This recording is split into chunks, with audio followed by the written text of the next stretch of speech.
Assalamu alaikum everyone. Thank you very much for joining us today to attend the webinar. My name is Ali Shan. I am the Business Development Manager at ACC Pakistan. As you all know, the webinar today is based on the Audit Toolkit, which is a joint publication of the World Bank and the Audit Oversight Board Pakistan. The webinar is meant to highlight the pivotal role that audit committees have in instilling investor confidence and protection of public interest vis-a-vis effective oversight of the investors. This webinar is going to be conducted by Mr. Mohammed Bilal Qureshi. I'll just be sharing his brief profile before I invite him to conduct the webinar. So Mr. Mohammed Bilal Qureshi is currently associated with the Audit Oversight Board as Senior Quality Assurance Inspector. His core responsibilities in this role include developing risk methodologies for audit oversight in Pakistan, conducting inspections for AOB, and providing input on audit quality related themes. Bilal has more than 9 years of work experience that includes both audit practice and industry. He completed articleships and worked in managerial capacity at A.F. Ferguson & Co. Chartered Accountants. Furthermore, he also worked for a leading power sector company as manager budgeting, reporting, and compliance. Mohammed Bilal Qureshi is not only an ACCA member, he is also an ICAP member as well. So I would now like to invite Mohammed Bilal Qureshi to start with the presentation.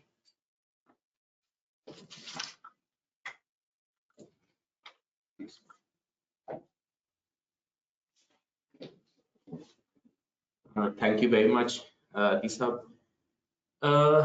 As far as the core theme of today's webinar is concerned, the Audit Committee Toolkit, I would like to first focus and take lead from where Ali Saab left. Instilling investor confidence, promoting public interest. These are the themes that directly underpin audit quality, and they are directly related with how the auditors and certain other stakeholders and other participants are expected to participate towards promoting and boosting the audit quality and to underpin the investor confidence. So this toolkit is actually a joint publication of the World Bank and the Audit Oversight Board. Let's start with the contents.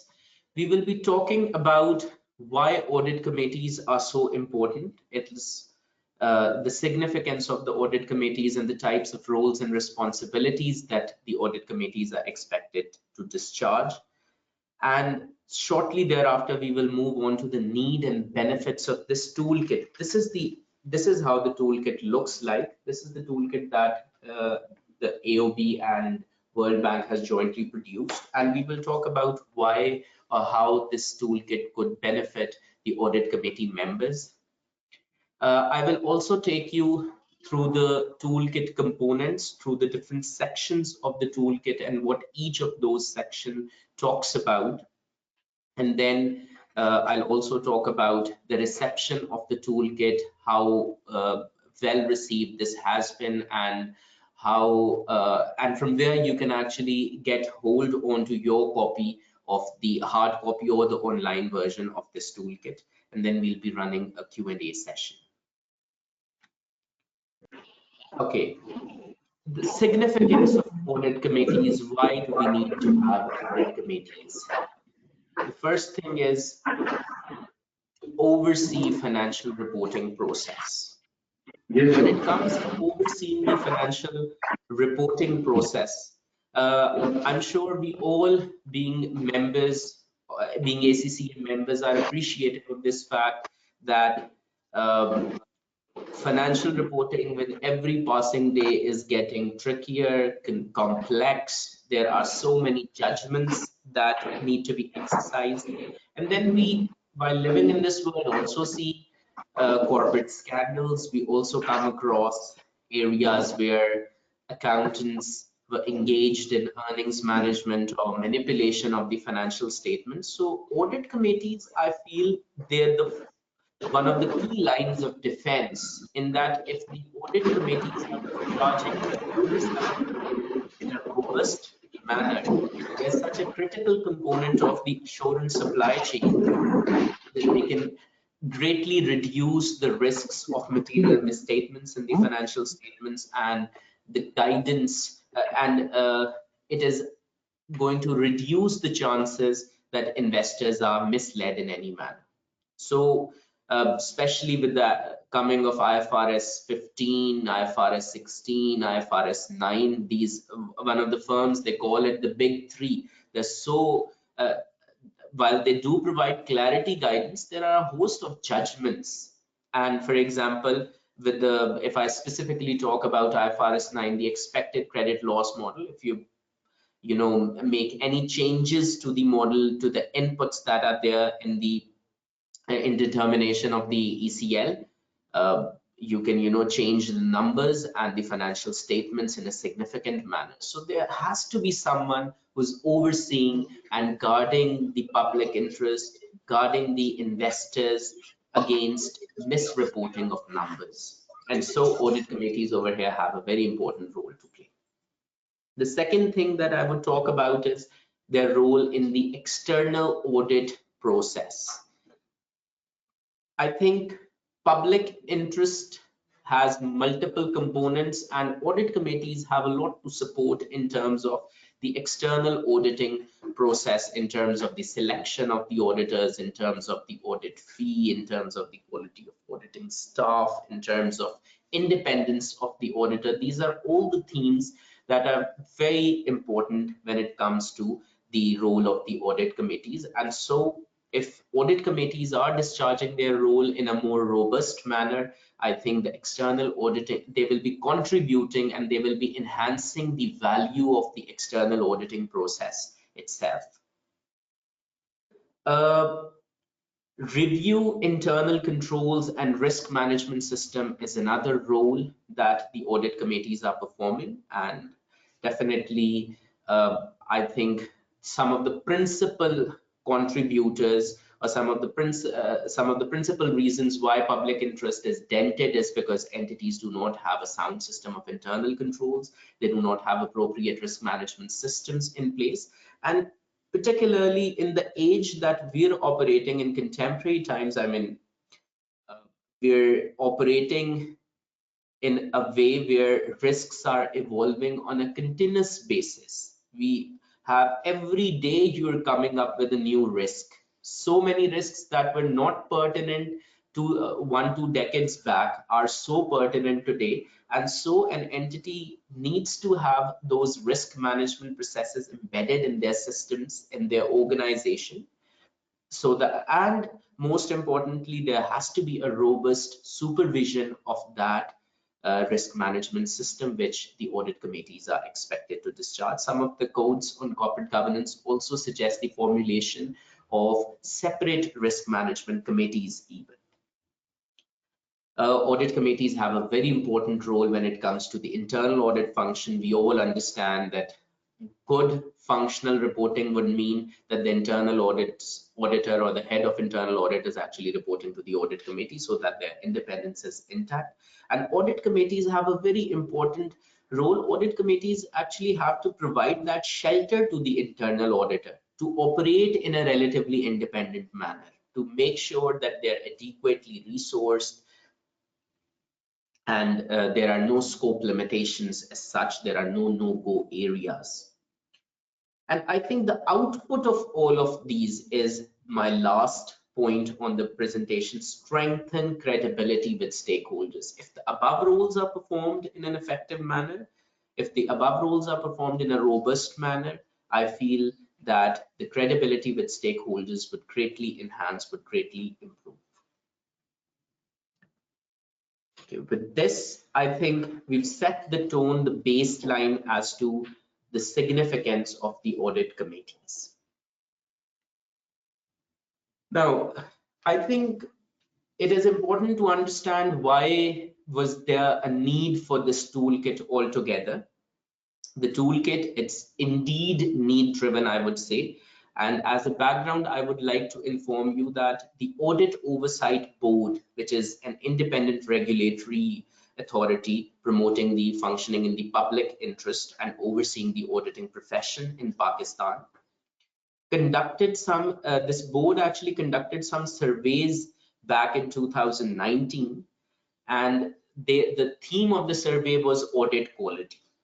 And in pursuance of those surveys, the respondents of those surveys were basically audit committee members and audit partners. And there were a host of questions. The surveys are available on the website of the Audit Oversight Board. But one of the key takeaways that we were able to see in the survey is there on the slide. 100% of audit committee members and 98% of audit partners agreed on training of audit committees. It was felt that audit committees need to be informed in terms of the role that they are expected to discharge, which has to go beyond what the applicable legal and regulatory framework requires, so that they can actually create greater value for the organizations that they're rendering their services towards. So I hope the need is very clear. As far as the benefits of the toolkit are concerned, again, it's connected. The toolkit would benefit the audit committees in general and external auditors and internal auditors as well. Principally, audit committee members, why this toolkit is very practical in nature. This is a toolkit that you can straight away apply. You can use the contents of this toolkit for strengthening the supervisory role by the audit committee members, because this toolkit has all the relevant stuff in it. It has the terms of reference of audit committee. They're there in the appendix of this toolkit. The first appendix actually has the terms of reference, and you can copy paste those terms of reference, or you can tailor them according to the specific needs of the particular organization. Definitely the toolkit is helpful in terms of better understanding of the roles and responsibilities of audit committee, and to that end there are the toolkit talks about not just our jurisdiction, but it also talks about certain other jurisdictions like UK, USA, and the European Union, and what sort of regulations there are in place. We're substantially with them, but then there are still areas that there are still gaps that could potentially be filled up. The part that I like the most in the toolkit is actually the questions, the sample questions that audit committee members can ask from the management, the sample questions that audit committee members can ask from the auditors, the external auditors, the internal auditors. Because when it comes to the supervisory role, it is very important that the right questions at the right time are pitched to the management, to the auditors, so that there is greater clarity and so that better oversight can be performed. Then the toolkit would also benefit the external auditors, the internal auditors, in terms of talking about the independence, resource adequacy, the performance expectations, and it also provides a self-assessment mechanism. Okay, moving on to the toolkit components. Okay, this is the section that I would actually want to spend most of my time with. The toolkit has 4 components. If you would look into it, it has 4 components. The first section is audit oversight pyramid. It will talk about the participants, the actors in the audit, in terms of how the factors, the contributors towards audit quality, what leads to, what contributes to audit quality, what participants are there. Because we will see over here that audit quality is not just being determined by the external auditors, but there are certain other stakeholders as well. There are certain other bodies as well that underpin or act as a reinforcement towards this particular theme. The second section of the toolkit is audit committees playing a leading role in audit oversight. And it's over here that you would see what different jurisdictions talk about in terms of the role of the audit committees, the responsibilities of the audit committee as per the legislation, and it takes you to multiple jurisdictions and what sorts of rules and regulations they have in place for the audit committees. The third section of the toolkit says essential tools for audit committees, what, why, and how. So this is in effect the practical section of the toolkit, what has to be done by the audit committees, why it has to be done by the audit committees, and how they're going to go about discharging those rules. And lastly, the fourth section, it contextualizes the role of audit committees in Pakistan, and it has a lot of excerpts from the survey that the Audit Oversight Board conducted in 2019. So the toolkit is very practical in nature. And then towards the end of the toolkit, we have 3 appendices which are fully cross-referred with these sections in terms of the first appendix talking about the terms of reference for the audit committees. The second appendix talks about the internal audit charter. And then there are certain KPIs for audit committees, key performance indicators for the audit committees. So now we're going to explore each of these sections in a bit more detail, starting off with the audit oversight pyramid. Now you see, when it comes to audit quality, the presumption is it's all about the external auditors. There's a lot that the external auditors can do to make sure that the audit that they conduct is of an appropriate quality. But then I feel there are other participants as well, and the pyramid very precisely mirrors that same concept. If you look into the pyramid, it starts with the audit committee, which is performing the functions that we just discussed. And so if audit committee is discharging its responsibilities in an effective manner, it is going to contribute and add towards the quality of the external audit. And one of the key areas of significance lies on the communication between the audit committee and the external auditors. The more open, the more robust communication is in place between the audit committee and the auditors, I think there'll be greater benefits and boons that we can expect. Auditors, okay, the external auditors, integrity, objectivity. I think the hallmarks of the ACCA qualification as well. That is the reason they talk about integrity, objectivity, because if these components are missing, I think the entire purpose and the entire theme of the auditing profession, of the accounting profession, goes in vain.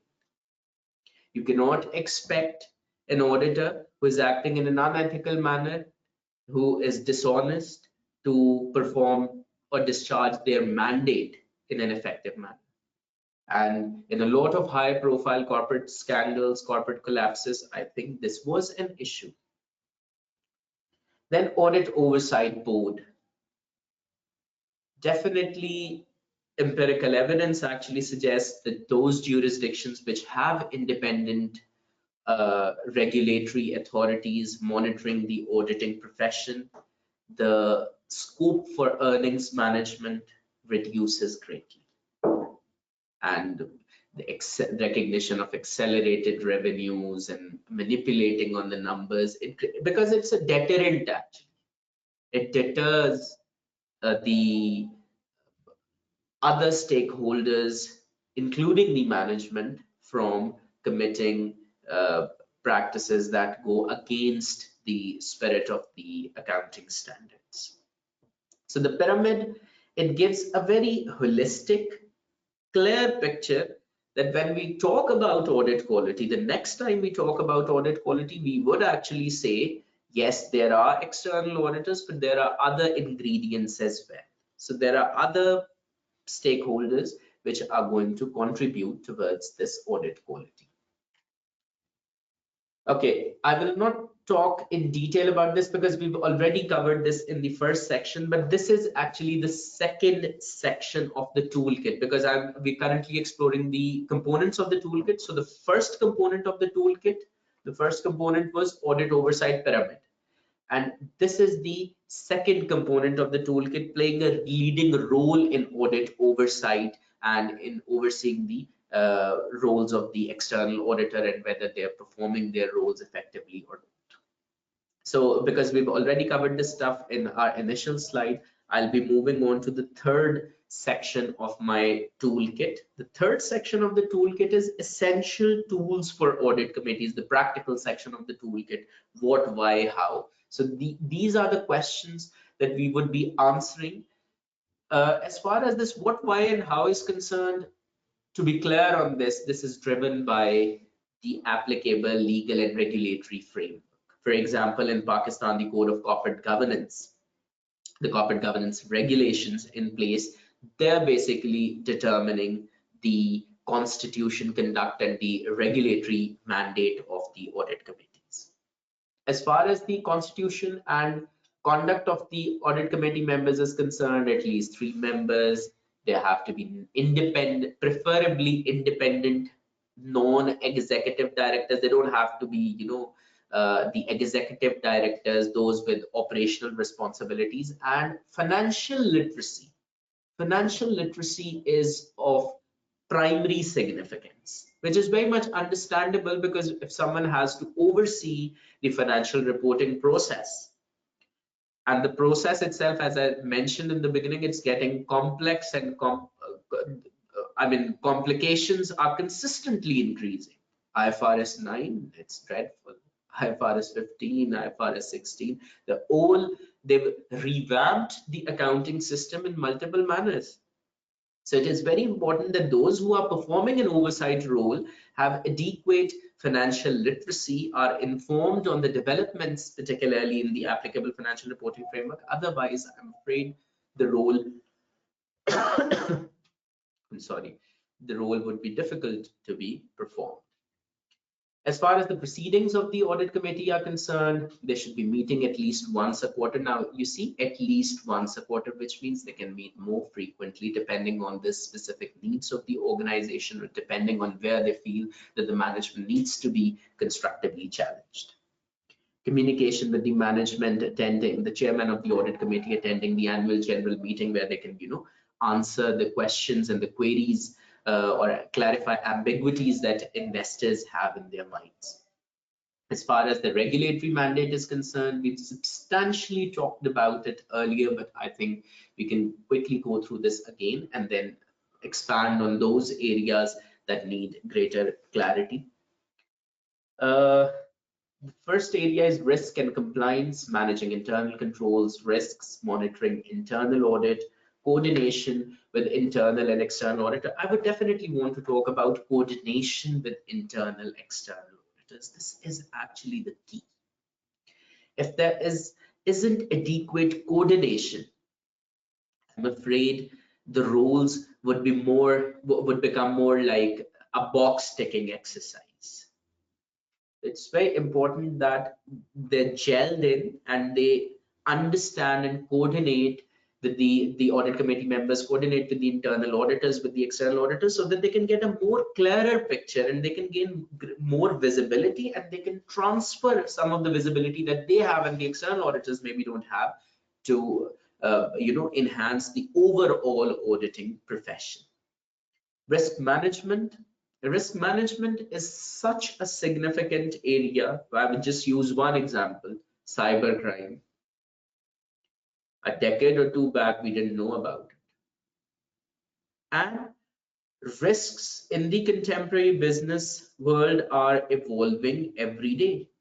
We're coming along new risks. So risk management is an area that there's a debate going on whether there has to be a separate risk management committee. For example, the current Code of Corporate Governance, it has a separate risk management. It's optional in the incumbent framework that you can create a risk management committee because this role is so big that the overall remit of the audit committee would be too much.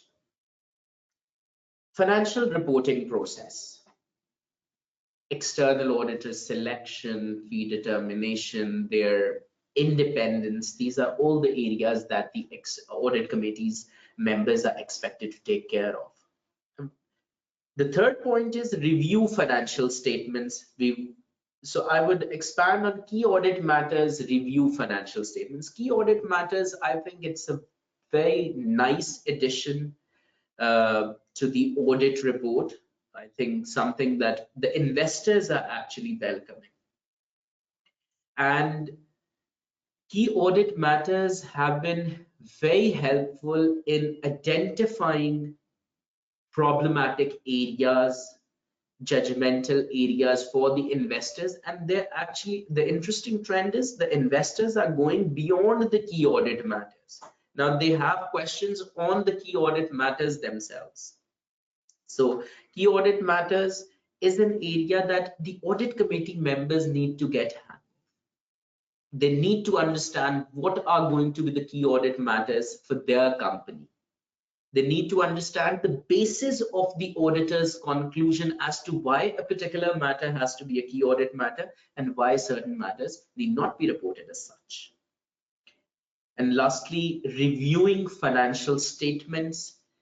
Some of the key areas that the audit committee members need to review critically besides others include the going concern assumption, the related party transactions, the judgmental and areas where estimates are involved because they're prone to management bias. They're the areas where manipulation could exist. So they need to look into these areas with a greater caution and with greater care.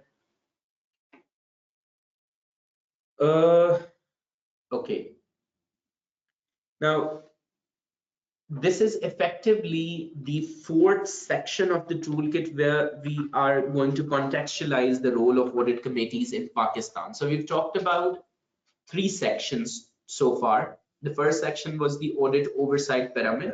The second section was how audit committees are playing a leading role in audit oversight. The third section was the essential tools for audit committees. And now this is the fourth section, contextualizing the role of audit committees in Pakistan. Here I would again want to draw your attention towards some of the findings and the takeaways from the surveys that AOB conducted. AOB conducted surveys from audit committee members and audit partners.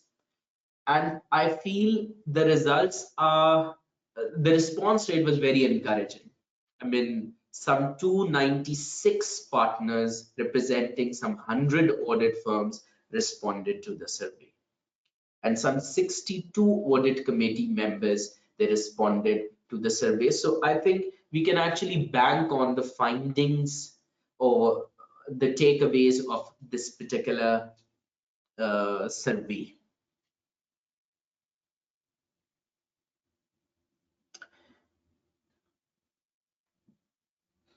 Okay. Now, as far we're not unfortunately getting values for some of, we're missing on some of the percentages. Maybe we will replace that. But the point is, overall, if I talk about the satisfaction with the quality of external audit, I think the audit committee's members' responses have been very positive.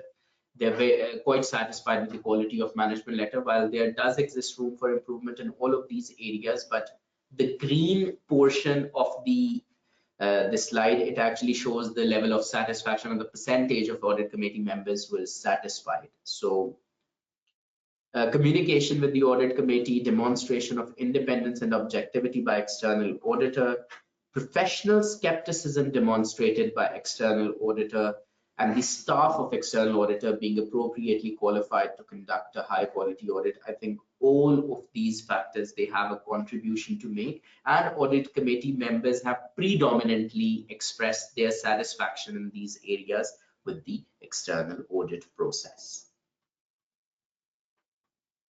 Factors affecting audit quality. Then again, now this is actually a very interesting area. We'll get them the percentages subsequently. Now, this is the response that we got from the audit partners when audit partners were actually questioned on what factors are the most important. So they ranked the quality of audit staff as the most important factor. Just look at the second audit committees. Audit committees has been ranked as the second most important factor or second greatest contributor towards the audit quality. And this again reinforces the very purpose of producing this toolkit with audit fee, auditors panels, and the adverse reaction of client to high quality audit and certain other factors making such contribution.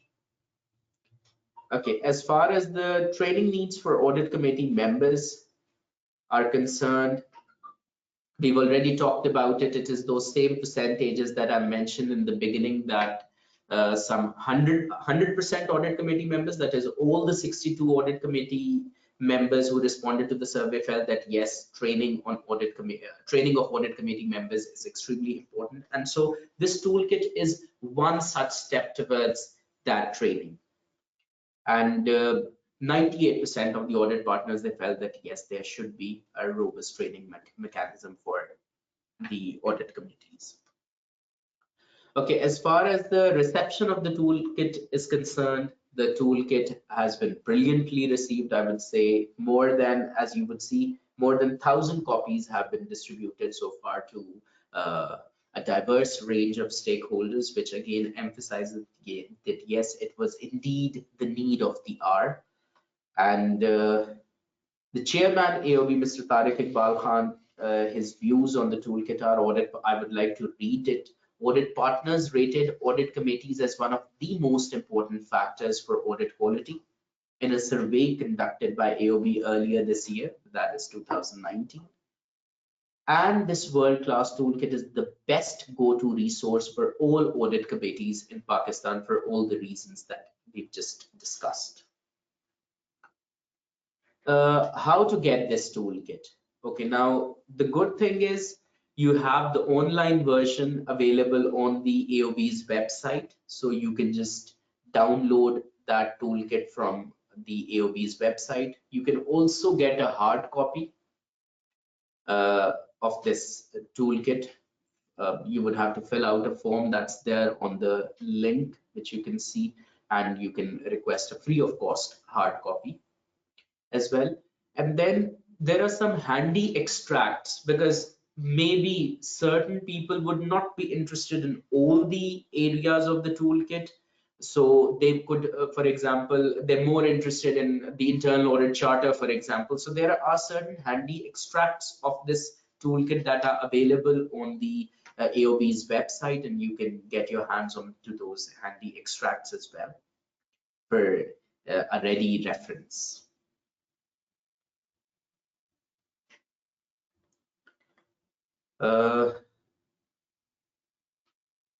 That's all about it from my side. And I just wanted to add, Bilal, I think there was a problem with the values. To share, I have the presentation open if you want. Yeah, because we can share the presentation. We can share the presentation subsequently, because the takeaways are quite clear. Because I have the presentation open, I can see the values. Okay. So apologies for that. We can share the presentation once it's done. बाकी सवाल अगर आपको please. I have some online questions as well, so we can start with the face-to-face. Any questions from Kerson?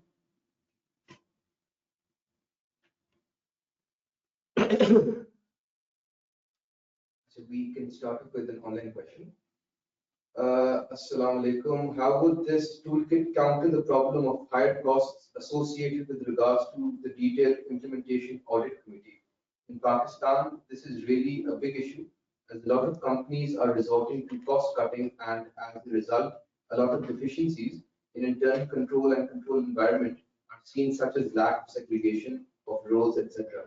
This is a big issue when you think about the arrangements required for audit. Okay, welcome assalam. This is definitely a practical constraint, but this is a contributor towards the protection of when we talk about audit committees or the audit committee members, we're talking about someone who's creating value. So when it comes to value creation, it has to have a cost. It's just that you need to measure or perform a cost benefit analysis as to whether the benefits are outweighed, benefits exceed the cost or not. So yes, there would be these costing constraints, but then again, when we talk about audit committees, we're more likely to see them in listed companies, we're more likely to see them in public sector companies, we're more likely to see them in, for example, insurance companies in certain specialized sectors where public interest is involved. So while entities are incurring cost on a lot of other areas, this is a cost that is going to protect the public interest, and it is going to instill confidence of the investors, because this is meant to be for people who own the company. So yes, this comes at a cost, but it's, I think, inevitable, because otherwise I feel that the quality, if you start making compromises and start cutting corners, then the overall quality would be dented. Apparently, there was only one question from the Oversight how to get the toolkit. I think you Yes, already. we're already on this slide.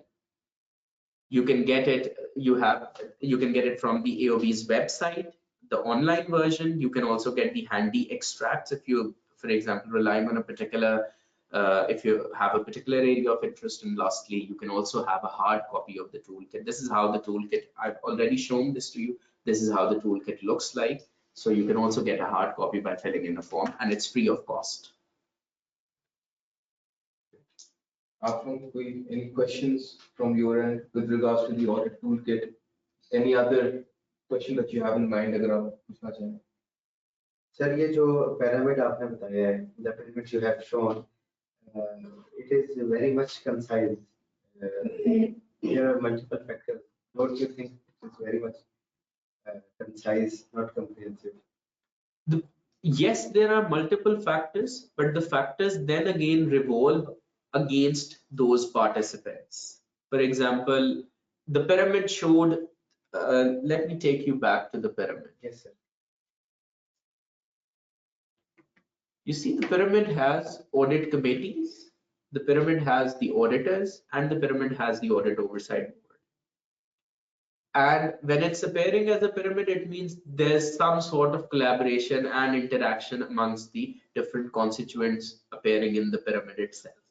So when we talk about audit committees, their roles and the extent of facilitation that they are providing towards the external audit process is going to impact the external auditors. So the point is, there does exist a certain degree of interaction amongst these different players, these different participants, and those participants are going to contribute towards audit quality. As far as factors are concerned, yes, there are so many factors, and if you would let me just quickly take you to the factors affecting audit quality. Indeed, you're right, there are so many factors, but then again, they pertain to the auditors, they pertain to the audit committee. So it's the umbrella.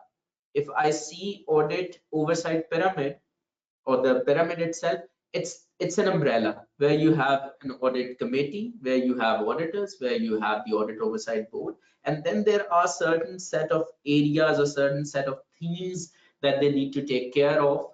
And those themes are obviously interacting and overlapping with the themes of the other participants. Sir, but practically, the management, executive management and the financial function, it affects more on the quality rather than these factors. Okay. Now, that's a very nice question, actually. That would be driven by the robustness of the supervision exercised by the audit committees. The greater the degree of constructive challenge provided to the management by the audit committees, I think this would act as a deterrent to the management to commit malpractices when it comes to financial reporting. They'll be on their toes. The management will be on their toes. So if the regulatory body, the supervisory regime is not robust enough, I think the management would be encouraged, the executives would be encouraged to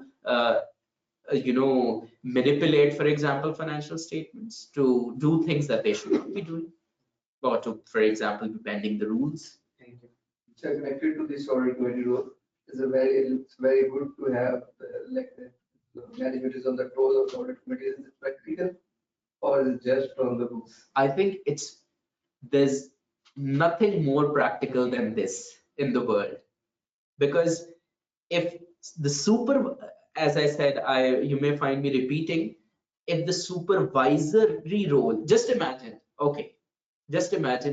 if your supervisor isn't too robust with you when it comes to reviewing your work, एक complacency develop हो जाएगी. इसका mirror image है audit committees and the management.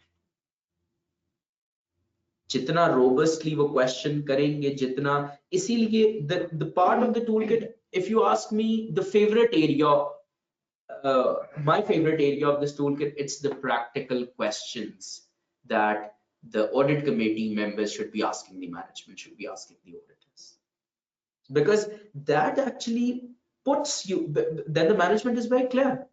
Okay, fine, if I am doing something that is against the applicable standards, the laws, then I'll be held responsible. So the key theme is accountability. We take a couple of questions online. Naeem Rahman ka sawal hai, keeping in view the changing audit procedures, do the audit teams require a data scientist in their team? That's a brilliant question, actually. I think big data, data analytics, data science that we're talking about, that's the need of the hour, and the IAASB is actually in the process of developing international standards on quality management. Currently, those of you, we are all from the auditing side, so we appreciate there's standard, international standard on quality control. Now, there's one thing which is known as quality control, but now they're working towards international standards on quality management. So this is actually a very pertinent theme, and actually the auditors in developed parts are making use of this, because if these systems that the auditors are testing, they're based on, if they're so IT driven and they're so data intensive, it is just not possible to test them through manual approaches. Manual approaches would actually fail, and so all those materiality concept and everything, nothing's going to work actually. So if entities are using big data, if the auditor has an exposure to big data, there are all the right reasons that they should be using these techniques. Any other questions from Cancer?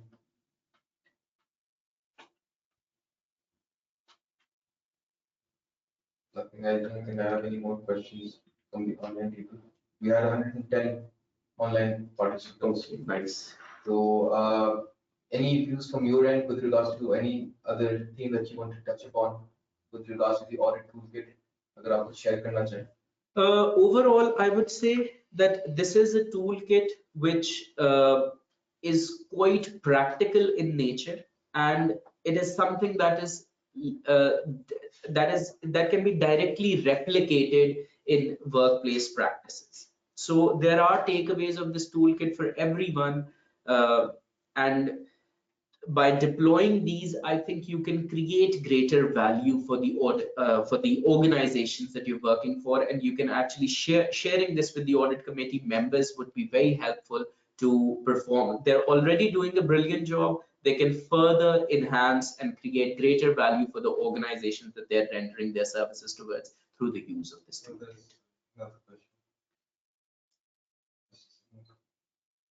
Assalamu alaikum. There is very little regarding internal auditing presentation, which in my view is core of audit committee in delivering value to stakeholders.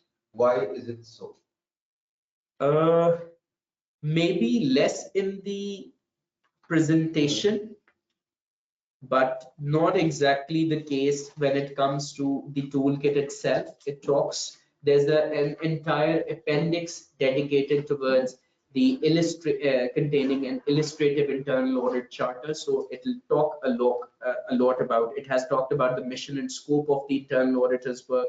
It has talked about the authority, the independence of the internal audit function, about the key responsibilities of the internal audit unit, the adherence to professional standards, as well as a quality assurance program. So the toolkit has actually got a lot of stuff dealing with the internal auditors as well. I think face-to-face पे when you had started, तो I think उस वक्त शायद नहीं आए थे online, तो लोगों को क्या होगा? तो the audit toolkit is a joint publication of the World Bank and the Audit Oversight Board Pakistan. So I think you want to share a bit of details in terms of the joint publication as well. It's a joint publication. There were basically teams that worked together. They had representatives from the World Bank, they had representatives from the Audit Oversight Board, and they thought about what need to be the components of the toolkit and what particular aspects need to be highlighted in this particular toolkit. Fantastic. आप लोगों का कोई और अगर सवाल पूछना चाहे?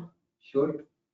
Chilling great. So thank you very much, Bilal Qureshi, for conducting such a fantastic webinar and for sharing the insights and the audit toolkit as well. आप अगर वैसे भी बताना चाहें कि this would be shared, it would be available for all the online and face-to-face participants. ये हम लोग capacity की presentation आ गई, we will share the PDF version of this, and बाकी आपको link बता दिया है where this toolkit would be available, so participants can have access to that as well. Precisely. Great. So you can, access it on Audit Oversight Board's website.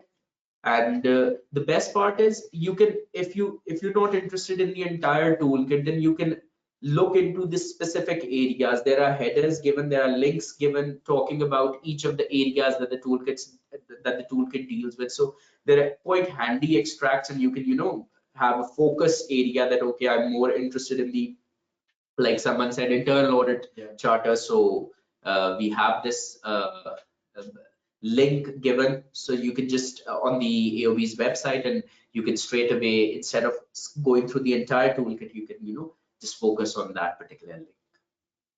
Great. Thank you very much once again. Welcome. Thank you very much. Thank you. Thank you. Small documents.